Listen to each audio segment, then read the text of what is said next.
നമസ്കാരം. കുറച്ച് വർഷങ്ങൾക്ക് മുമ്പ്, അതായത് ദൂരദർശൻ മാത്രം ഉണ്ടായിരുന്ന സമയത്ത് ശക്തിമാൻ, ജയ് ഹനുമാൻ, ജംഗിൾ ബുക്ക് ഇത്തരത്തിലുള്ള കുറേ സീരിയലുകൾ നമുക്കുണ്ടായിരുന്നു അല്ലേ. അതിനിടയിൽ കുറേ പരസ്യങ്ങൾ വരുമായിരുന്നു.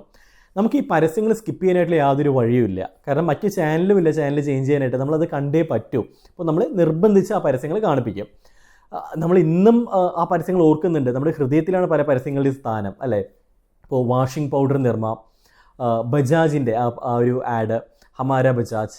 അങ്ങനെ കാലങ്ങൾ കഴിഞ്ഞ് 2000 ആയ സമയത്ത് ഏഷ്യാനെറ്റും സൂര്യ ടി വിയും അങ്ങനെയുള്ള കുറച്ച് ചാനലുകൾ വന്നു. അന്ന് നമുക്ക് പരസ്യങ്ങൾ സ്കിപ്പ് ചെയ്യാനായിട്ടുള്ളൊരു ഓപ്ഷൻ ഉണ്ടായിരുന്നില്ല. കാരണം ഒരു ചാനലിൽ പരസ്യമാണ് എങ്കിൽ പിന്നെ അടുത്ത ചാനലിലേക്ക് മാറാമെന്ന് വിചാരിച്ചു കഴിഞ്ഞാൽ അവിടെയും പരസ്യമായിരിക്കും. അതൊരു പക്ഷേ ഈ ചാനലുകളുടെ ഒരു തന്ത്രമായിരിക്കാം. അപ്പോൾ അതുകൊണ്ട് നമുക്ക് പരസ്യത്തിൽ നിന്ന് മാറാനായിട്ടുള്ള യാതൊരു ഓപ്ഷനും ഉണ്ടായിരുന്നില്ല. പക്ഷെ അന്നും കുറേ പരസ്യങ്ങൾ നമ്മുടെ ഹൃദയത്തിൽ അങ്ങ് ചേക്കേറിയിട്ടുണ്ട്. പ്രത്യേകിച്ച് പല ജ്വല്ലറിയുടെയും പല തുണിക്കടകളുടെയും, ഭീമ ജ്വല്ലറി, അതുപോലെ തന്നെ Jayalakshmi textiles, Atlas jewellery, Atlas Ramachandran സാറിൻ്റെ ജനകോടികളുടെ വിശ്വാസ സ്ഥാപനം, ഫെവിക്കോളിൻ്റെ പരസ്യം, കിറ്റ്കാറ്റിൻ്റെ പരസ്യം, ഇത് പോപ്പിക്കുട, ജോൺസ് കുട, ഇത്തരത്തിലുള്ള ധാരാളം പരസ്യങ്ങൾ ഇന്നും നമ്മൾ ഓർക്കുന്നുണ്ട്. നൊസ്റ്റാൾജിയ ലെവലിൽ നിൽക്കുന്നുണ്ട് അല്ലേ.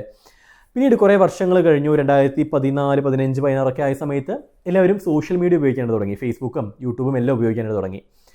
ഇപ്പോൾ നമ്മൾ യൂട്യൂബിനകത്ത് ഒരു വീഡിയോ കാണുകയാണെന്നുണ്ടെങ്കിൽ തുടക്കത്തിലൊരു 5 സെക്കൻഡ് പരസ്യം വന്നു കഴിഞ്ഞാൽ നമ്മൾ എന്ത് ചെയ്യും? 5 സെക്കൻഡ് ആവാനായിട്ട് വെയിറ്റ് ചെയ്യും. എന്തിനാ? സ്കിപ്പ് ബട്ടൺ അമർത്താൻ വേണ്ടിയിട്ട് അല്ലേ. ഒരു 20 സെക്കൻഡിലോ 30 സെക്കൻഡിലോ ഒക്കെ പരസ്യമാണെന്നുണ്ടെങ്കിൽ എന്ത് ചെയ്യും?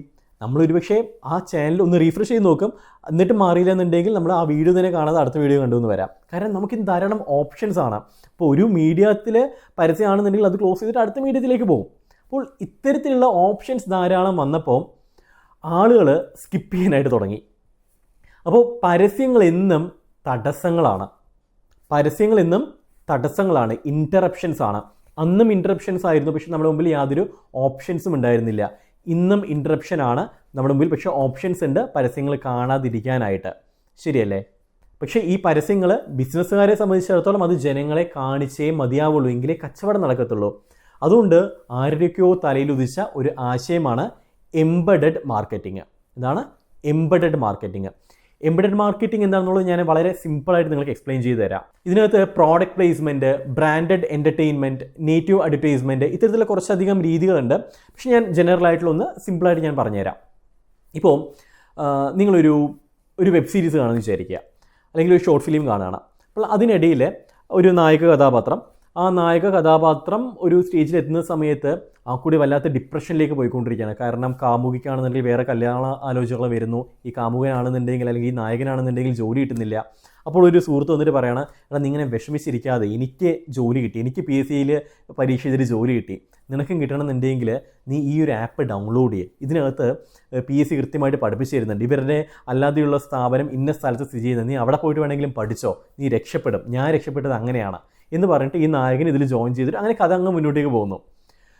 എന്നിട്ട് അവസാനം ഈ കാമുകയെ കല്യാണം കഴിക്കുകയും ചെയ്യുന്നു. അതായത് കഥ അങ്ങ് അവസാനിച്ചു. അതിൻ്റെ ഇടയിൽ ഒരു പ്രൊഡക്റ്റ് വന്നു. അത് ആക്ച്വൽ ഒരു പ്രൊഡക്റ്റ് ആയിരിക്കും.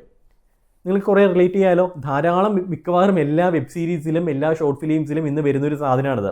എന്തെങ്കിലും ഒരു പ്രോഡക്റ്റിൻ്റെ ആഡ് അറിയാതെ അതിൻ്റെ ആ കഥാതന്തുവിനോട് യോജിക്കുന്ന രീതിയിൽ കണക്ട് ചെയ്തിട്ട് അങ്ങ് അവതരിപ്പിക്കും. ആ സ്ക്രിപ്റ്റിങ്ങിനകത്തെ ഈ ഒരു പ്രോഡക്റ്റ് അവർ മിക്സ് ചെയ്തിട്ടുണ്ടാകും, ആഡ് ചെയ്തിട്ടുണ്ടാകും. ഇതിനെയാണ് എംബഡഡ് അഡ്വർടൈസ്മെൻറ്റ് എന്ന് പറയുന്നത്. ഇത് എംബഡഡ് അഡ്വർടൈസ്മെൻറ്റിൻ്റെ ഒരു രീതിയാണ്. മറ്റൊരു രീതിയുണ്ട്. ഇപ്പോൾ നിങ്ങൾ മോഹൻലാലിൻ്റെ ഒരു സിനിമ കാണുകയാണെന്ന് വിചാരിക്കുക. അപ്പോൾ മോഹൻലാൽ പോകുന്ന ഈ ജ്വല്ലറി ഒരു പ്രത്യേക ജ്വല്ലറി ആയിരിക്കും. മോഹൻലാൽ ആ സ്വർണം പണയം വയ്ക്കാൻ പോകുന്നത് ഒരു പ്രത്യേക ജ്വല്ലറി ആയിരിക്കും. കാരണം ഈ ജ്വല്ലറിക്ക് ഓൾറെഡി ഉള്ളതായിരിക്കും. മോഹൻലാൽ ആ ജ്വല്ലറിയുടെയും അല്ലെങ്കിൽ ഗോൾഡ് ലോൺ സ്ഥാപനത്തിൻ്റെയും ബ്രാൻഡ് അംബാസിഡർ ആയിരിക്കും. അപ്പോൾ അവിടെ ആ സ്ഥാപനത്തെ മാർക്കറ്റ് ചെയ്യുന്നു. ഇതാണ് ചെയ്യുന്നത്. ഇനി ചില വെബ് സീരീസിലെല്ലാം അവർ കൊക്കക്കോള മാത്രമേ യൂസ് ചെയ്യത്തുള്ളൂ കുടിക്കാനായിട്ട്. കൊക്കക്കോള മാത്രം. കാരണം അത് കൊക്കക്കോളയുടെ ബ്രാൻഡിങ് ആണ് അവിടെ നടക്കുന്നത്. ആ കൊക്കക്കോള ചെയ്യുന്ന എംബഡഡ് അഡ്വർടൈസ്മെൻ്റ് ആണ് അവിടെ നടക്കുന്നത്. അപ്പോൾ നമ്മൾ കാണുന്ന എൻ്റർടൈൻമെൻറ്റിൻ്റെ അകത്ത് ഇത്തരത്തിലുള്ള കുറച്ച് എലമെൻറ്റ്സ് പ്ലേസ് ചെയ്യുന്നു. നമ്മളത് അറിയാതെ നമ്മൾ കണ്ണോടിച്ച് പോവുകയും ചെയ്യുന്നു. ഇത് എംബഡഡ് മാർക്കറ്റിങ്ങിൻ്റെ മറ്റൊരു രീതിയാണ്. ഇനി മറ്റൊന്നുള്ളത്, നിങ്ങൾ റെഡ് ബുള്ളിൻ്റെ ഇൻസ്റ്റാഗ്രാം പേജ് എടുത്തു കഴിഞ്ഞാൽ 19 മില്യൺ ഫോളോവേഴ്സ് എന്തോ അതിനകത്തുണ്ട്. ഓരോ പോസ്റ്റിനും 1 മില്യൺ, 2 മില്യൺ, 5 മില്യൺ ഒക്കെയാണ് വ്യൂസ് വരുന്നത്. നിങ്ങളതിൽ അത് ശ്രദ്ധിച്ചാൽ മനസ്സിലാവും, അതിനകത്ത് ഒരു പോസ്റ്റിൽ പോലും റെഡ് ബുള്ള്, മഹത്തരമായ പാനീയം, റെഡ് ബുള്ള് കുടിച്ച് കഴിഞ്ഞാൽ നിങ്ങൾക്ക് ഇത്രയും എനർജി കിട്ടും എന്നൊന്നും പറഞ്ഞിട്ടുള്ള പോസ്റ്റേഴ്സ് ഒന്നും നിങ്ങൾക്ക് കാണാൻ കഴിയത്തില്ല. അതിനെല്ലാം അഡ്വഞ്ചറസ് ആയിട്ടുള്ള കുറേ പോസ്റ്റ്സ് ആയിരിക്കും നിങ്ങൾ കാണാനായിട്ട് കഴിയും, കുറച്ച് റീൽസ് ആയിരിക്കും കാണാനായിട്ട് കഴിയുന്നത്. അതായത് ഈ അഡ്വഞ്ചർ സീക്കിംഗ് ആയിട്ടുള്ള ആൾക്കാരെ അട്രാക്ട് ചെയ്യാൻ വേണ്ടിയിട്ട്. പക്ഷേ എല്ലാ റീലിനകത്തും ഇവരുടെ റെഡ് ബുള്ളിൻ്റെ ആ ഒരു ബ്രാൻഡഡ് സാധനങ്ങൾ എന്തെങ്കിലും അവർ യൂസ് ചെയ്തിട്ടുണ്ടാവും. കാരണം ഈ ഇൻസ്റ്റാഗ്രാം വഴിയല്ല അവർക്ക് സെയിൽസ് നടക്കേണ്ടത്, ഇൻസ്റ്റാഗ്രാം വഴിയല്ല സെയിൽസ് നടക്കുന്നത്. ഇൻസ്റ്റാഗ്രാം ബ്രാൻഡിങ്ങിന് യൂസ് ചെയ്യുന്ന ഒരു കാര്യമാണ്. ഇനിയിപ്പോൾ ഒരു മലയാളിയാണ് ഒരു റെഡ് ബുൾ സ്റ്റാർട്ട് ചെയ്തതിനൊന്ന് ആലോചിച്ച് നോക്കിയാൽ എന്തായിരിക്കും അതിനകത്ത് വരുന്ന കോണ്ടന്റ് എന്നുള്ളത്. മഹത്തരമായിട്ടുള്ള പാനീയം റെഡ് ബുൾ കുടിച്ചു കഴിഞ്ഞാൽ നിങ്ങൾക്ക് ബുള്ളിനെ പോലെ ശക്തി ആർജിക്കാം എന്നൊക്കെ പറഞ്ഞിട്ടുള്ള ആഡ്സ് ആയിരിക്കും. അത് മാസം ഒരു 4 പോസ്റ്റ് ഇടും, 2 റീല് വിടും, 4 ഷെയറും ചെയ്യും, കഴിഞ്ഞു. എന്നിട്ട് നമ്മൾ വിലപിക്കുകയും ചെയ്യും. ആരും പോസ്റ്റ് ലൈക്ക് ചെയ്യുന്നില്ല, ആരും ഫോളോ ചെയ്യുന്നില്ല. ആളുകൾക്ക് ഉപകാരമില്ലാത്ത സാധനങ്ങൾ ഇട്ട് കഴിഞ്ഞാൽ ആളുകൾ ഫോളോ ചെയ്യില്ല, ലൈക്കും ചെയ്യത്തില്ല, ഷെയറും ചെയ്യത്തില്ല, കമൻറ്റും ചെയ്യത്തില്ല. ആളുകൾ ടോട്ടലി ഇഗ്നോർ ചെയ്യും. ആളുകൾക്ക് ഉപകാരമുള്ള സാധനങ്ങൾ ഇട്ടെങ്കിൽ മാത്രമേ ആളുകൾ കാണത്തുള്ളൂ. അപ്പോൾ ഇവിടെ റെഡ് ബുൾ പയറ്റുന്നതും എംബഡഡ് മാർക്കറ്റിംഗ് തന്നെയാണ്. എന്ന് വെച്ചാൽ ഈ ട്രഡീഷണൽ ആയിട്ടുള്ള ആ ഒരു അഡ്വർടൈസ്മെൻറ്റ് രീതി മാറും എന്നുള്ളതല്ല ഞാൻ പറയുന്നത്. അത് ഡെഫിനറ്റ്ലി ആവശ്യമായിട്ടുള്ളതാണ്, അതും ആവശ്യമാണ്. പ്രൊഡക്റ്റ് ഡയറക്റ്റായിട്ട് കസ്റ്റമേഴ്സിൻ്റെ മുമ്പിൽ നമ്മൾ പ്ലേസ് ചെയ്യുന്ന ആ ഒരു രീതിയിലും വലിയ മാറ്റങ്ങളൊന്നും വരത്തില്ല. പക്ഷെ അത് കുറയും എന്നുള്ളതല്ലാതെ അത് പൂർണ്ണമായിട്ട് മാറ്റാനും കഴിയത്തില്ല. കാരണം ആൾക്കാർക്ക് ഉപകാരപ്പെടുന്ന ഒരു പ്രോഡക്റ്റ് ആണെന്നുണ്ടെങ്കിൽ അത് ആൾക്കാരെ എഡ്യൂക്കേറ്റ് ചെയ്യുന്ന രീതിയിൽ അവതരിപ്പിക്കുകയാണെങ്കിൽ ഡെഫിനറ്റ്ലി അതും ആവശ്യമായിട്ട് വരും.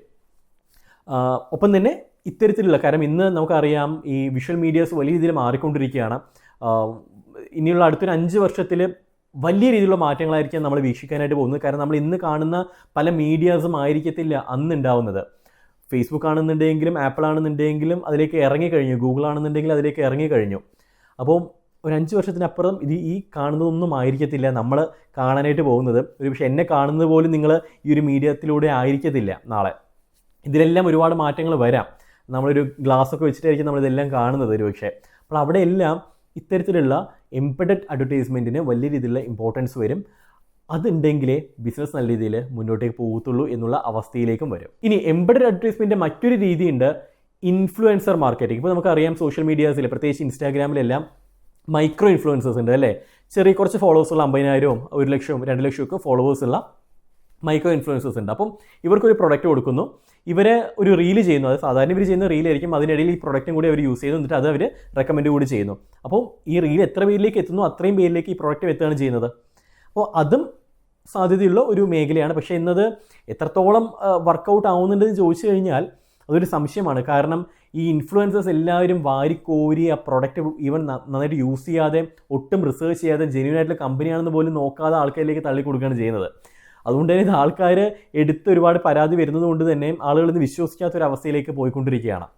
അപ്പോൾ ഇൻഫ്ലുവൻസേഴ്സ് പ്രത്യേകം ശ്രദ്ധിക്കേണ്ട ഒരു കാര്യം, ഇൻസ്റ്റാഗ്രാമിനകത്ത് നിങ്ങളൊരു പ്രോഡക്റ്റിനെ കുറിച്ച് റിവ്യൂ എടുക്കുകയാണെന്നുണ്ടെങ്കിൽ, പ്രൊഡക്റ്റ് നിങ്ങൾ മറ്റുള്ളവരോട് വാങ്ങാൻ ആവശ്യപ്പെടുകയാണെന്നുണ്ടെങ്കിലും പഠിച്ചതിന് ശേഷം ആ പ്രോഡക്റ്റ് നല്ലതാണെന്നുള്ളത് ഉറപ്പ് വരുത്തിയതിന് ശേഷം മാത്രം നിങ്ങൾ പ്രൊമോട്ട് ചെയ്യുക. അല്ലാന്നുണ്ടെങ്കിൽ ലീഗലി നിങ്ങൾക്ക് പ്രശ്നങ്ങൾ വരില്ലായിരിക്കും, പക്ഷേ നിങ്ങളുടെ ഒരു സ്റ്റാൻഡേർഡിന് വലിയ രീതിയിൽ അത് ബാധിക്കും. നിങ്ങളുടെ പുറമേയുള്ള ആ ഒരു ആളുകൾ കാണുന്ന രീതിയെ വലിയ രീതിയിൽ അത് ബാധിക്കും. അതുകൊണ്ട് തന്നെ അതിലേക്ക് നിങ്ങൾ അങ്ങനെ റിസർച്ച് ചെയ്തതിന് ശേഷം മാത്രം, നല്ലതാണെന്ന് ഉറപ്പുവരുത്തിയതിന് ശേഷം മാത്രം നിങ്ങൾ ചെയ്യാനായിട്ട് നോക്കുക.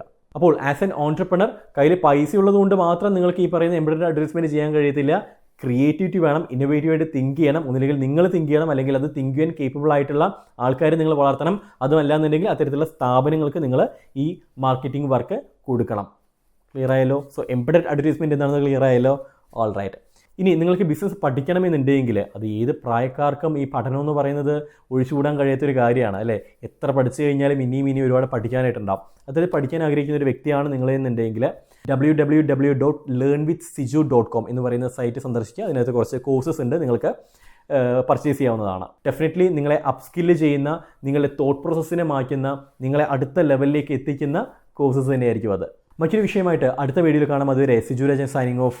Good bye.